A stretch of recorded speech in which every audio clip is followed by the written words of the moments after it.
Welcome to this week's edition of Tracking the Tropics. We're talking all things going on or not going on out there, depending on which Facebook post you're seeing. And we're taking a look back at the historic hurricane of last season, Melissa, coming up. Live from our hurricane headquarters with real-time analysis from some of the nation's top meteorologists. This is Tracking the Tropics, powered by Bose Generators. Of hurricane season, but if you've been following all the crazy Facebook posts showing off those GFS-icanes that are not going to happen in the Gulf and certainly not happening out there right now, it already feels like a long season. Welcome to the WFLA Streaming Center. I'm meteorologist Rebecca Berry, your host here of Tracking the Tropics, and I'm joined with your other host of Tracking the Tropics. We've got meteorologist Juliana Mejia. She is the graphics queen. She builds them all for us, and she did so today. And we're also joined by Justin Mosley, one of our fellow meteorologists here at WFLA. Thanks, guys, so much for joining us. Always a pleasure. Good to be here. And we are joined by Tracking the Tropics royalty. He's now chief meteorologist Ed Bloodsworth, but he was the OG of Tracking the Tropics. Thank you so much for blessing us with your presence. Royalty, that is quite the title. Appreciate that, though, guys. Good to be with you. We appreciate you joining us. If you don't know, we usually do kind of kick off the season and end the season with Ed if we can, because he is originally one of the members of Tracking the Tropics, and we are lucky that we're already seeing a pretty quiet start to the season, and I think everyone's pretty excited about the possibility of an El Niño. How about you, Ed? I'm very, very happy, especially here on the northern Gulf Coast. I know you guys on the western Gulf Coast or eastern coast have had a bit of a rough couple of years, but the northern Gulf Coast has been unusually quiet. So as long as we can hang on to that, we will take it. One of our favorite words to say on Tracking the Tropics is quiet, and that's exactly how it looks out there right now. But if you've been on social media, you would not believe that. And so Juliana Mejia is going to take it away to the wall to explain what's going on, what is not going on, and then get into something a little bit more interesting, because I think as meteorologists, we've all been watching all the records and all the post-storm reports that came out after Hurricane Melissa, and that's kind of what we're going to get into today eventually. But first, put our minds at ease, Juliana. Yeah, absolutely. So, of course, consistently seeing here a quiet tropics, quiet Atlantic basin, I should say, across the Atlantic, the Caribbean, and the Gulf. Now, the Pacific, not so much the case. The Pacific's been off to an active start. What was Tropical Storm Boris, now Tropical Depression Boris, Tropical Storm Christina, bringing some impacts here to El Salvador, likely over the next day or so. But what we're keeping an eye on, and what some forecast models have been a little excited about, is the energy and moisture associated with honestly both systems, but Tropical Storm Christina, all of that kind of sweeping over Central America, potentially re-emerging here in the Southwest Gulf.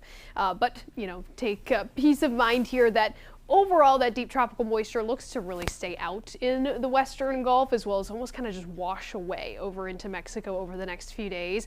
Locally here across the Northern Gulf, even across Florida, kind of just focus on more of the moisture hanging out. We're seeing the return of humidity here in real time in the Tampa Bay area. But this is not abnormal to kind of see this activity and see systems like Pacific systems that provide some energy and moisture to Central America that can cause some tropical mischief in the Caribbean or in the Gulf. And that's because typically late spring, and then we see it again in the fall, we see the Central American gyre, which is kind of just this all-encompassing word for, or phrase for, this seasonal occurrence of this kind of area, large area of circulation, large area of lower pressure that from time to time can spin off low pressure systems that turn into tropical systems.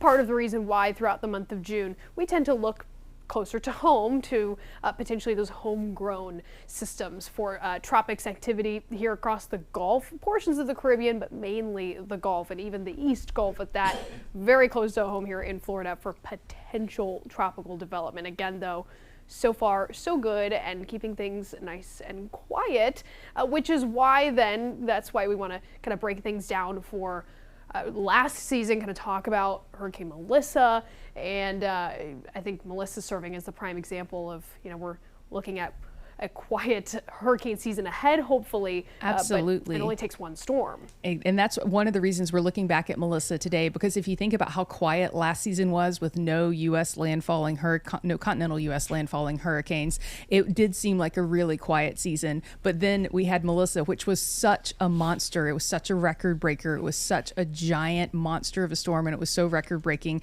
And so it does only take one storm. So I'm going to bring up the entire team here while we kind of take a look back at Melissa, and you guys can kind of jump in as you see fit. But we are going to let Juliana lead off the charge. Sure. Yeah. So this was a nice, graphic. I think, some other members of our weather team had put this together, I think, last season with an overview of Melissa's track, the extreme rapid intensification from a tropical storm into then what was a record-breaking Cat 5 hurricane making landfall in Jamaica, rolling over eastern portions of Cuba as still a major hurricane, and then eventually drifting its way off, making that close pass by Bermuda as well, still maintaining hurricane strength. But overall, a lot of, I want to say, stats associated with Melissa. The wind speeds, the pressure. So in terms of pressure, 892 having tied the Labor Day hurricane. Now that's at landfall. And that's what I do want to specify with some of these, stats as well, is in particular, this was a tying storm at 185 at landfall for wind speeds, tying Dorian as well as the Labor Day of 1935 hurricane. But then overall, the February, I think it was in February, the National Hurricane Center came out with the reanalysis, the post-season reanalysis of Melissa, upgrading Melissa by 5 miles per hour to top speed of 190 miles per hour, which then puts it there at the very top of the strongest Atlantic hurricanes overall by wind speed. So that then ties it with Allen of 1980. But then honestly, in my opinion, one of the most impressive, stats overall with Melissa was the dropsonde record of 252 mile per hour wind gusts, like an instantaneous wind gust that was measured from one of the Hurricane Hunter flights. And I mean, outstanding to say the least. For sure. A flight level wind of 252, that's at 700 feet aloft. Typically, it is stronger away from the Earth's surface, so that's one of the reasons you see those stronger winds. You don't have the frictional component of the ocean or land mass there. So, but still, that's impressive that we actually captured that with a dropsonde from the aircraft. What were you guys thinking when you heard about the Hurricane Hunter aircraft that had to turn around? I mean, absolutely wild. I've been doing this for a few years, not as long as some folks have been doing it, but I'd never encountered that before, and I hadn't heard of that up to that point. So that's a throwback. We were here live on Tracking the Tropics last season when Melissa made landfall. So that was very wild, to say the least. Wouldn't want to be on that flight, that's for sure. Yeah. I remember because you guys also had the Hurricane Awareness Tour come down there, I think in Sarasota. We had them come to Mobile as well. And one of the engineers that were on the P3 Orion aircraft had mentioned that they were on that flight. And just mentioned it was just the G forces, because when you're coming out of the eye going back into the eye wall, there's just a tremendous amount of upward motion that hits you pretty hard. And with the case of Melissa, it was such a stark increase in their G forces, which that's when they hit that threshold where they have to go ahead and turn back just to make sure that the integrity of the plane is solid. So, but yeah, that was. Because I believe it was a NOAA and an Air Force Hurricane Hunter aircraft that both encountered similar conditions close to landfall.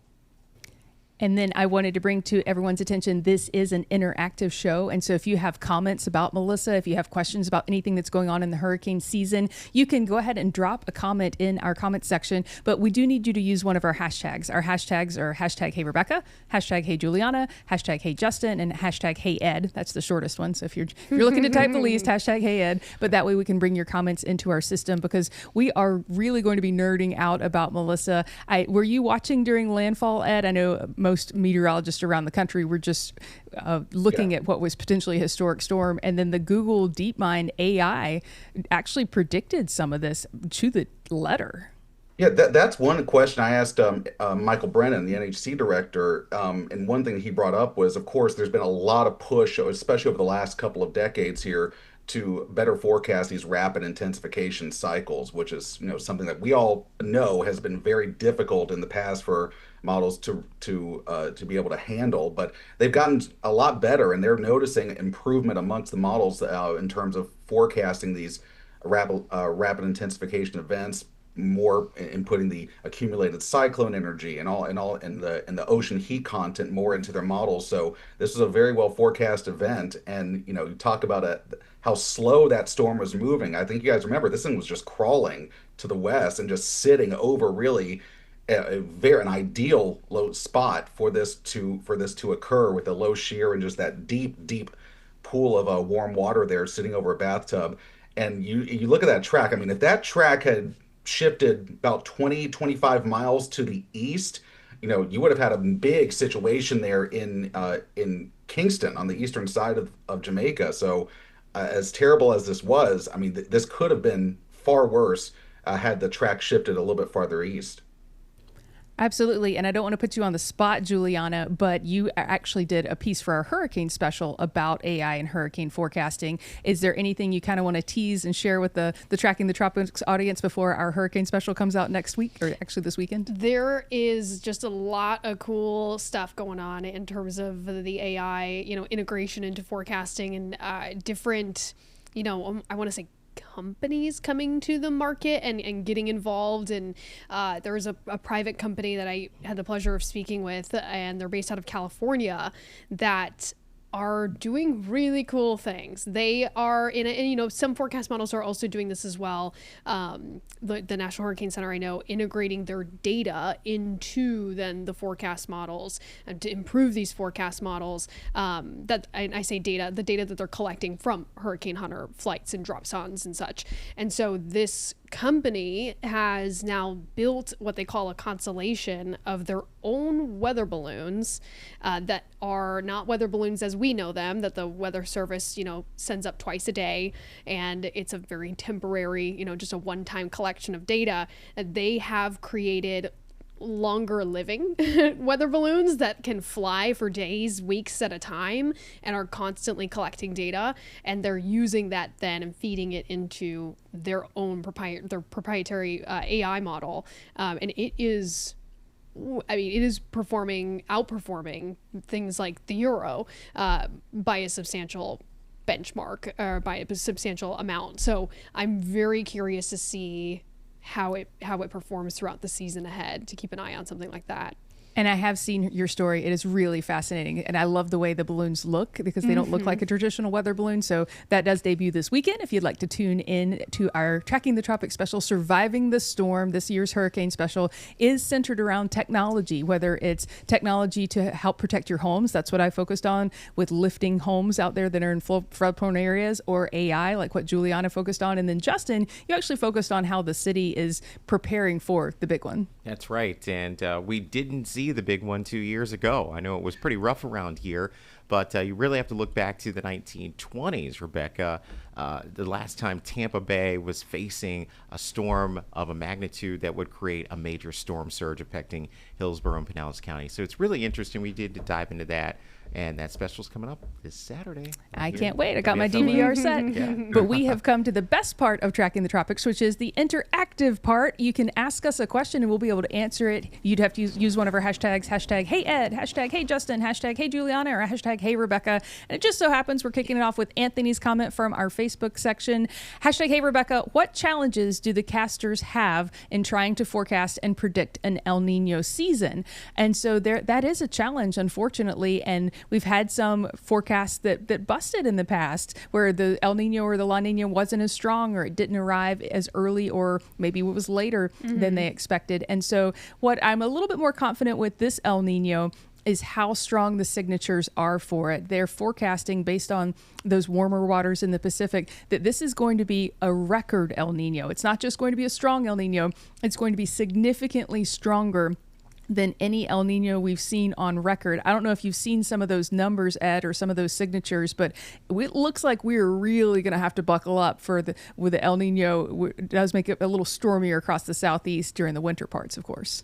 Yeah, all signs point to that. That's exactly what's going to happen. Now, the last El Nino, cycle that we had, you go back to 2023, and we had some, and that was actually a season where surprisingly we had quite a number of cyclones. I think Idalia, of course, making landfall in Florida's Big Bend. But the difference between 2023 and what we're seeing now is if you look at excuse me, if you look at the ocean temperatures and the Atlantic Basin temperatures in 2023, we had record warmth across much of the basin. So that kind of helped to almost counteract the El Nino in some respects, but we're not seeing that quite as much across the basin. Temperatures are running normal, but actually, last check over the main development region of the Atlantic, the temps are actually running a little bit cooler than they would normally be. Now, that might be due to some Saharan dust interaction, something of that nature. So we'll have to watch that. But yeah, as you mentioned, I mean, it feels like we've been talking about this developing El Nino for a couple of months now, and every single time, every single month, we talk about. I mean, just the signals are getting stronger and stronger that we could have a record El Nino developing worldwide this year. Absolutely. So looking forward to that, 'cause since it does keep things a little quieter in the tropics. Our next question comes in from David. Hashtag, hey, Juliana. Jamaica just had a big blackout a few days ago. Their electrical system is still recovering from the storm after all this time. And we talked a little bit about earlier in the season about how the authorities there had taken out that insurance policy against a hurricane. So they were going to get basically instant money to start rebuilding really fast, but it still takes time. I mean, and I always refer to Hurricane Ian because that's the biggest storm that I've lived through, the biggest storm that I've covered so far. And it takes so long. I mean, and what we were just talking about, FEMA having a deadline coming up for Katrina work being done. So it takes years Ian for Southwest Florida still continually in recovery. And so it doesn't surprise me then as well for, islands, one area is this small, but an island like Jamaica, where, resources compared to the United States are probably, far and fewer between. I am curious to see then as well, moving forward, how long it takes until they're closer to a full recovery, a true recovery. Yeah, it's going to be a long time, but hopefully that insurance policy and the other precautions that they took shortened at least a little bit of that recovery time. Our next question comes in, and this is for Ed. Hashtag, hey, Ed. Could there be a new category of hurricanes since hurricanes are becoming stronger? So I feel like we get some sort of version of this question every single last couple of years. Again, and folks are noticing that we are seeing quite a lot of energy out there. We're able to see, and actually the has just gotten so good now that we're able to more accurately determine the wind speeds. But I had someone at a recent talk that I gave here ask a little bit again about that Saffir-Simpson scale. I know that was a topic of discussion last year. For folks just need to remember, are there going to be any changes to the Saffir-Simpson scale? I doubt that's going to be changing at all. But we remind folks every year that it's not just the wind. Now, Helene a couple of years ago was the storm that produced the highest number of wind-related fatalities, I think, since the 1980s. So that was quite remarkable. Most of that occurring across Georgia and the Carolinas. But it is still always, and has been for the longest time, it's been the water. And I know there's been some talk. I know there's some research going on at University of South Florida. Some of the research is thinking maybe we need to start figuring that out, maybe trying to incorporate a new scale that incorporates water impacts from tropical systems. I don't think we're close to seeing that implemented across the U.S. now, but it's something that folks just need to remember that, in northern Gulf Coast, you go back 6 years ago, Hurricane Sally, that was a Category 2 that struck Gulf Shores, Alabama, but it's not going to be remembered for the wind. It's going to be remembered for the 30 inches of rain that it dropped on Orange Beach and Gulf Shores, and that's what causes by far the most damage and is responsible for the most insurance claims that are out there. So it's the water. The old saying, hide from the wind, run from the water. And Ed, you're bringing up a great point, because we actually had a local researcher here from the University of South Florida on Tracking the Tropics last year. She's come up with a new scale It's a different category for wind, a different category for surge, a different category for pressure, and it really made a lot of sense to better convey that risk. So we're hoping that that gets a little bit more traction, because I don't know if you are familiar with it or not, but it did seem to more accurately convey what the danger was to the residents. I saw it, and I think from a lot of folks in our industry, we saw a lot of positive feedback when it comes to that. I think it's important that water must be factored into into decision making. Yeah, so maybe we should follow up with her on another episode of Tracking the Tropics, guys, and see where she's at and see if we can get any attention to help her. As far as the questions go, your hashtags are rolling in. Speaking of familiar questions, we're going to start with Ed, because this is a hashtag Hey Ed, but I want to hear everybody's favorite. Hashtag Hey Ed, what is the best model to use to track hurricanes? Don't focus on a single model. I think that we all talk about that, especially the last couple of weeks, as you mentioned, the phantom storms that pop up with some of the models that were popping up. A pretty significant storm in the Gulf the last couple of weeks, and it's very unlikely that happens now. We don't typically, as meteorologists, look at any one model. We look at ensembles, we look at trends, we look at changes from model to model. So even with DeepMind and AI now getting rolled into the model guidance, you got to look at everything, because it's an opinion of the models. We don't look at any one specific model when it comes to forecasting. And same with the folks at the NHC, they're looking at everything. So looking at the American, the Euro, the DeepMind, some of the more tropical focus products,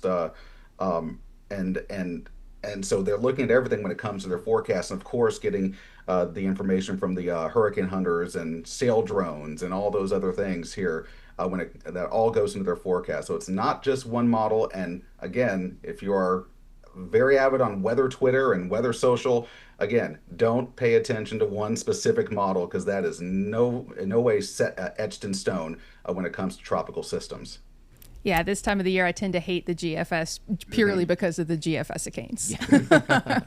They spin up a lot of false storms, right? They do. But I feel like the Euro in the early years of my career was really the front runner. And then the GFS had a couple of really good seasons and kind of caught up there. So it's been fun to watch the improvements, and it's going to be even more fun with the AI models. Sure. All right, next question. This one's for Juliana.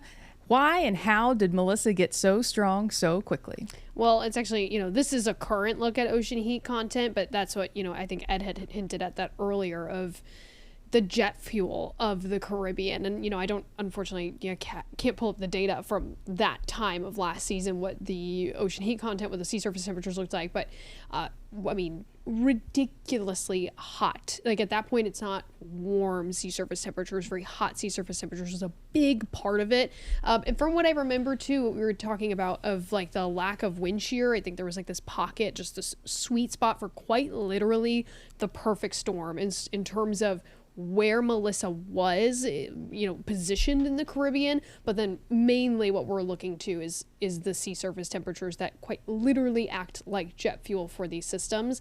And that's where we see rapid, and now what we see, more and more is this extreme rapid intensification, where you see systems blow up, 50 something miles per hour with wind speeds, in a really short period of time. Usually, 35 miles per hour in 24 hours for rapid intensification. And now, I don't want to say a lot, but several storms season to season have been way overdoing that.